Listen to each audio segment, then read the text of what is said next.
राधे राधे दोस्तों, आप सभी का कान्हा एजुकेशन चैनल में स्वागत है। दोस्तों, आज की जो हमारी क्लास है हिंदी विषय को लेकर, जिसके अंदर हमारा टॉपिक वाक्य विचार चल रहा था। दोस्तों, हमने पिछली क्लास के अंदर क्रिया के आधार पर वाक्य के प्रकार पढ़े थे। दोस्तों, आज हम अर्थ के आधार पर वाक्य के प्रकार पढ़ेंगे। जो अर्थ के आधार पर वाक्य हैं वो 8 प्रकार के होते हैं। कितने प्रकार के दोस्तों? 8 प्रकार के होते हैं। आज हम उनको एक एक प्रकार और उनके उदाहरण देखते हुए चलेंगे। दोस्तों, यदि परीक्षा में इससे कोई प्रश्न आता है तो शायद ही आप अर्थ के आधार पर जो वाक्य है उनसे जो प्रश्न बनेगा आप गलत नहीं करोगे। ये मेरा वादा है आपसे दोस्तों कि इस अर्थ के आधार पर जो वाक्य है इनसे यदि कोई प्रश्न निकलता है तो आप उस प्रश्न को सही करके आओगे। दोस्तों, तो आइए हम शुरुआत करते हैं। आप क्लास को पूरी देखना। दोस्तों, हमारा पहला वाक्य है विधानवाचक वाक्य। अर्थ के आधार पर वाक्य की बात करूं तो 8 प्रकार है। दोस्तों, हम एक एक प्रकार पढ़ते हुए चलेंगे। तो पहला है विधानवाचक वाक्य। कौन सा दोस्तों? विधानवाचक वाक्य। इस वाक्य के अंदर यह है कि या तो किसी काम का बोध हो, यानी कि कोई काम हो रहा है उसका बोध हो, या फिर किसी बात के होने का बोध हो। तो ठीक है दोस्तों, तो हम देखते हैं इसके अंदर क्या है दोस्तों कि किसी काम का या बात का होना पाया जाता है। दोस्तों, यदि कोई काम हो रहा है तो उसके अंदर क्या होगी दोस्तों? क्रिया। क्या होगी दोस्तों? क्रिया होगी। ठीक है, और बात का होना पाया जाता है। तो आप ध्यान रखना, या तो कोई काम हो रहा है या फिर उसके अंदर कोई बात हुई है। ठीक है, देखते हैं दोस्तों इसके उदाहरण। एक तो है राम चलता है। क्या है दोस्तों? राम चलता है। तो यहाँ पर क्या है दोस्तों? काम हो रहा है, यानी कि जो राम है वो चल रहा है, वो चलने का काम कर रहा है। तो यहाँ पर क्या है दोस्तों? चलना एक क्रिया है। जो ये चलता है दोस्तों ये एक क्रिया है।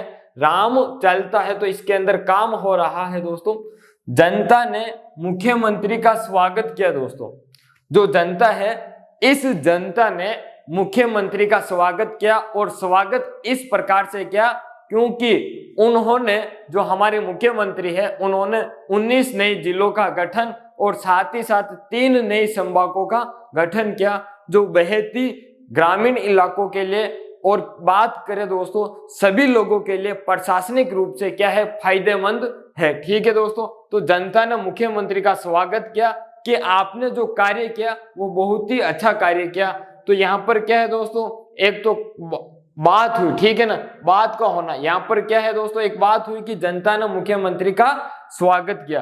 तो इस प्रकार के वाक्य आते हैं, वो है विधानवाचक। ठीक है, अब हम बात करते हैं अगले वाक्य की ओर, जो निषेधात्मक वाक्य होता है। दोस्तों, क्या होता है? निषेधात्मक वाक्य होता है। इसके अंदर दोस्तों यहाँ तो निषेध, जैसे लिखा जाता है कि यहाँ पर पार्किंग करना निषेध है। इस प्रकार से आपने देखा होगा कि यहाँ पर पार्किंग करना निषेध है, यहाँ पर वाहन खड़ा करना निषेध है। तो वो वाक्य क्या है दोस्तों? निषेधात्मक वाक्य है। दोस्तों, निषेध या मना करने के भाव का बोध कराता हो तो वो निषेधात्मक वाक्य है। दोस्तों, कोई किसी को लेकर क्या है दोस्तों? मना कर देता है। जैसे कि आपसे कोई सहायता मांगता है और आप मना कर देते हो तो वो क्या है? एक निषेधात्मक वाक्य है। जैसे क्या है दोस्तों? सड़क पर मत जाओ। क्या है दोस्तों? सड़क पर मत जाओ। रमेश घर पर नहीं है। दोस्तों, क्या है? सड़क पर मत जाओ, रमेश घर पर नहीं है। तो नहीं है क्या है दोस्तों? एक निषेधात्मक वाक्य है।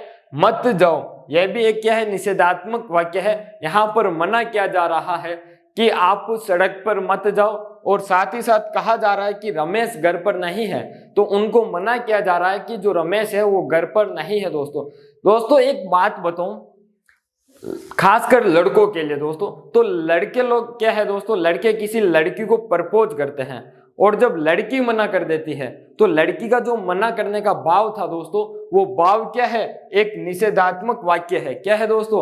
लड़की का लड़के को मना करने का जो भाव है दोस्तों, वो भाव निषेधात्मक वाक्य है। ठीक है दोस्तों, अब हम बात करते हैं कि जो प्रश्नवाचक है, तीसरा वाक्य प्रश्नवाचक या प्रश्नार्थक वाक्य। इसके अंदर दोस्तों प्रश्न पूछने का बोध होता है। जो प्रश्नवाचक या प्रश्नार्थक जो वाक्य है इसके अंदर प्रश्न पूछने का बोध है या प्रश्न पूछने का बोध कराता हो, वो प्रश्नवाचक या प्रश्नार्थक वाक्य होता है। जैसे उदाहरण देखिए दोस्तों कि आप क्या करते हैं, आप क्या करते हैं। समझ लेना कि दोस्तों जहां प्रश्नवाचक चिन्ह मिल जाए वाक्य के अंत में वो क्या है दोस्तों, प्रश्नवाचक या प्रश्नार्थक वाक्य है। तुम कब पढ़ोगे, अगला जो उदाहरण है कि तुम कब पढ़ोगे, तो इसके अंत में भी क्या है दोस्तों, प्रश्नवाचक चिन्ह है। ठीक है, तो जहां प्रश्नवाचक चिन्ह हो समझ लेना कि क्या है, प्रश्नार्थक या प्रश्नार्थक वाक्य या प्रश्नवाचक वाक्य है। तो यानी कि जो प्रश्न चिन्ह मिल जाए दोस्तों, क्या दोस्तों, प्रश्न चिन्ह मिल जाए, समझ लेना वो वाक्य कौन सा है दोस्तों, प्रश्नवाचक है। अगला जो हमारा वाक्य है वो आज्ञावाचक है। कौन सा है दोस्तों, आज्ञावाचक। जो आज्ञावाचक वाक्य है दोस्तों, इस वाक्य के अंदर आज्ञा या आदेश का बोध होता है। इस वाक्य के अंदर दोस्तों या तो आज्ञा दी जाती है या फिर आदेश दिया जाता है, आज्ञा या आदेश का बोध होता है। जैसे दोस्तों आप चुप रहिए, हम किसी को कहते दोस्तों कोई ज्यादा ही बोलता है और बिना बात के बोलने लग जाता है, तब हम उसको क्या कहते हैं कि आप चुप रहिए। ठीक है दोस्तों, आप अपना काम करो। हम किसी बात को लेकर दो लोग बात करते हैं और तीसरा बीच में क्या है दोस्तों, टांग अड़ाता है, तब हम उसे क्या कहते हैं कि तू तेरा काम कर। क्या है दोस्तों, तू तेरा काम कर, तेरी कोई जरूरत नहीं है यहाँ पर, तो उसके लिए क्या है दोस्तों, आप अपना काम करें, आप अपना काम करो या आप अपना काम करें दोस्तों। तो यानी कि किसी को आज्ञा देना कि दरवाजा बंद करो। ठीक है दोस्तों, तो इस प्रकार के जो वाक्य होते हैं वो आज्ञावाचक वाक्य होते हैं दोस्तों। अब हम बात करते हैं जो हमारा अगला दोस्तों वाक्य जो है अपना अर्थ के आधार पर वाक्य है, वो है विस्मयादि बोधक। कौन सा दोस्तों, विस्मयादि बोधक। इस विस्मयादि बोधक के अंदर दोस्तों क्या क्या बोध होता है, एक तो आश्चर्य का बोध होता है, एक हर्ष का बोध होता है दोस्तों, दूसरा शोक का बोध होता है दोस्तों, साथ ही साथ घृणा का बोध होता है, दुख का बोध होता है दोस्तों। ठीक है, तो यानी कि आपको आश्चर्य, हर्ष, दुख, शोक का बोध हो। किसका दोस्तों, दुख, शोक, घृणा का बोध हो, तो वो कौन सा वाक्य होगा दोस्तों, विस्मयादि बोधक होगा। जैसे उदाहरण देखिए, अरे ये जो चिन्ह है दोस्तों, यह चिन्ह विस्मयादि बोधक का चिन्ह है, और जिस भी वाक्य के अंदर दोस्तों यह चिन्ह मिल जाए और आपसे पूछ लिया जाए कि विस्मयादि बोधक वाक्य कौन सा है, तो ये जो चिन्ह मिल जाए तो समझ लेना कि यह वाक्य विस्मयादि बोधक वाक्य है दोस्तों। अरे कितनी लंबी रेलगाड़ी है, अरे कितनी लंबी रेलगाड़ी है, छी कितना गंदा दृश्य है, छी कितना गंदा दृश्य है दोस्तों। तो ये जो विस्मयादि बोधक चिन्ह है दोस्तों, तो ये विस्मयादि बोधक चिन्ह विस्मयादि बोधक वाक्य के लिए प्रयोग होता है दोस्तों। ठीक है, अगला जो वाक्य है दोस्तों वो वाक्य है इच्छार्थक या इच्छा वाक्य, इच्छावाचक वाक्य, इच्छार्थक या इच्छावाचक वाक्य। इसके अंदर दोस्तों क्या है, इच्छा का बोध होता है। आपकी जो इच्छा है उस इच्छा को यदि आप व्यक्त करते हो तो जो वाक्य होगा दोस्तों वो क्या होगा, इच्छार्थक वाक्य होगा दोस्तों। जैसे कि मेरी इच्छा है कि जो मेरा चयन है वो प्री बीएसटीसी परीक्षा में हो जाए दोस्तों। आपकी एक इच्छा है दोस्तों, वो इच्छा ये है कि जो आपकी तैयारी चल रही है प्री बीएसटीसी एग्जाम को लेकर, और आपकी इच्छा ये है कि आप प्री बीएसटीसी परीक्षा में क्या है दोस्तों, पास हो, जो ये आपकी इच्छा है। तो वो जो इच्छा है दोस्तों वो इच्छार्थक या इच्छावाचक वाक्य है। कभी कभी ये भी आपकी इच्छा होती है कि जो वो लड़की, खूबसूरत लड़की है दोस्तों, कौन सी लड़की, खूबसूरत लड़की जिसका नाम मोनिका है, और आपकी इच्छा है कि वो जो मोनिका है वो आपकी क्या हो दोस्तों, गर्लफ्रेंड हो। तो वो जो आपकी इच्छा है वो इच्छा दोस्तों इच्छार्थक वाक्य होगा। आप यदि किसी आपके दोस्त को बताते हो कि जो ये मोनिका है, यदि मेरी ये गर्लफ्रेंड होती, यानी कि मेरी इच्छा है कि मोनिका मेरी गर्लफ्रेंड हो तो बहुत अच्छा रहेगा। तो जो आपकी इच्छा है वो क्या है दोस्तों, इच्छार्थक वाक्य है। ठीक है, अब हम बात करते हैं इस इच्छार्थक वाक्य के अंदर कुछ ऐसे शब्द आते हैं दोस्तों, इन शब्दों को आप पकड़ते हो तो इच्छार्थक या इच्छा वाक्य के अंदर प्रयुक्त होते हैं दोस्तों। जैसे कि मैं आशीर्वाद देता हूं कि तुम परीक्षा पास कर लोगे बीएसटीसी की। कोई दुआ देता है दोस्तों, कोई बद्दुआ, साप, शराब, गाली। यदि इन शब्दों का प्रयोग होता है वाक्य के अंदर तो वो इच्छार्थक या इच्छावाचक वाक्य होगा। ठीक है दोस्तों, अब हम बात करते हैं हमारे अगले वाक्य की ओर। तो अगला जो हमारा वाक्य है दोस्तों, संदेहवाचक वाक्य या संदेहार्थक वाक्य।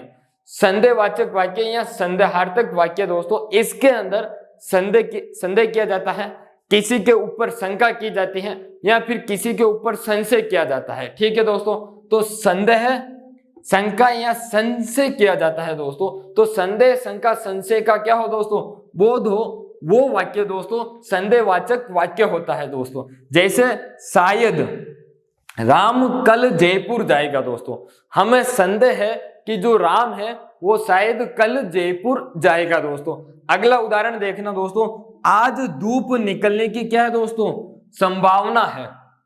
जो संभावना शब्द है दोस्तों, वो संभावना शब्द दोस्तों संशय के अंदर प्रयुक्त होता है। किसके अंदर दोस्तों, संशय के अंदर, कि हमें क्या है दोस्तों, आज धूप निकलने की संभावना है। आज धूप निकलने की संभावना है, तो इसके अंदर दोस्तों क्या है, संशय का प्रयोग हुआ है। अगला दोस्तों देखना कि हो सकता है इस बार, क्या है दोस्तों, हो सकता है इस बार जो प्रियंका है, इस प्रियंका का प्री बीएसटीसी परीक्षा में क्या है, पास हो जाएगी। जो हो सकता है इस बार प्री बीएसटीसी परीक्षा के अंदर प्रियंका क्या है दोस्तों, पास हो जाएगी। तो हमें क्या है, उसके ऊपर संदेह है। क्या है दोस्तों, हमको क्या है, उसके ऊपर संदेह है। संदेह है तो क्या है दोस्तों, संदेहवाचक है। ठीक है दोस्तों, शंका के बारे में बताऊं दोस्तों, आप शंका करते हैं कि जो मेरी गर्लफ्रेंड है वो किसी और से बात करती है। क्या है दोस्तों, जो आपकी गर्लफ्रेंड है वो किसी और से बात करती है, या कोई लड़की है तो उसको शंका रहती है कि जो मेरा बॉयफ्रेंड है वो किसी और से बात करता है, कहीं मुझे धोखा न दे। क्या है दोस्तों, कहीं मुझे वो धोखा न दे या कहीं मुझे छोड़कर ना चली जाए। ठीक है दोस्तों, तो ये जो संदेह है, जो शंका है, वो शंका वाले वाक्य जितने भी है दोस्तों वो संदेहवाचक संदेहार्थक वाक्य के अंदर आता है दोस्तों। आज का जो अंतिम वाक्य है वो संकेतार्थक वाक्य है। कौन सा है दोस्तों, संकेतार्थक वाक्य, यानी कि जो संकेत का बोध कराता हो। किसका दोस्तों, संकेत का बोध या शर्त का बोध कराता हो। जो संकेतार्थक वाक्य है, संकेतवाचक वाक्य है दोस्तों, ये किसका, संकेत या शर्त का बोध कराता हो। ठीक है दोस्तों, तो अब हम बात करते हैं इसके अंदर उदाहरण की। तो यदि तुम पढ़ोगे, क्या है दोस्तों, यदि तुम पढ़ोगे तो प्री बीएसटीसी परीक्षा में क्या है दोस्तों, पास हो जाओगे। तो यहां पर एक शर्त है कि यदि तुम पढ़ोगे तो क्या होगे दोस्तों, बीएसटीसी परीक्षा में क्या है, पास हो जाओगे। यदि तुम पढ़ोगे तो आरएस की परीक्षा में क्या है दोस्तों, पास हो जाओगे। तो जहां भी शर्त लगी होती है दोस्तों, तो उस शर्त वाले वाक्य या जहां पर संकेत किया जाता है कि जो वो लड़की जा रही है वो मेरे मामा की लड़की है, तो जो आपने संकेत किया दोस्तों, तो वो संकेत वाले वाक्य जितने भी है या शर्त वाले वाक्य है वो संकेतार्थक वाक्य है दोस्तों। तो ये हमारे जो आज का टॉपिक था कि अर्थ के आधार पर वाक्य 8 प्रकार के होते हैं। हमने 8 ही प्रकार देख लिए दोस्तों। ठीक है, हमारे जो 8 प्रकार के वाक्य थे वो हमने ध्यान से देखे और अच्छे से समझने की कोशिश की दोस्तों। तो ये जो आज की क्लास थी वो आपके समझ में आई होगी दोस्तों। यदि दोस्तों आपको क्लास समझ में आई हो तो अच्छे से दोस्तों लाइक कर दो क्लास को, अच्छा सा कमेंट कर दो और आपके दोस्तों के पास भी इस क्लास को क्या है दोस्तों, शेयर कर दो। और दोस्तों यदि चैनल पर नए आए हो तो क्या है दोस्तों, क्लास को तो लाइक करनी ही है, साथ ही साथ चैनल को क्या है दोस्तों, सब्सक्राइब कर दो। और साथ ही साथ दोस्तों यदि आप हमसे जुड़ना चाहते हो तो टेलीग्राम ग्रुप की लिंक दे रखी है, इंस्टाग्राम की लिंक दे रखी है और फेसबुक की भी क्या है दोस्तों, लिंक दे रखी है। ये तीनों लिंक दोस्तों डिस्क्रिप्शन के अंदर दे रखी है, जहां से आप हमसे जुड़ सकते हो दोस्तों। आपके प्रत्येक कमेंट का दोस्तों क्या है, जवाब दिया जाएगा। धन्यवाद आपका दोस्तों।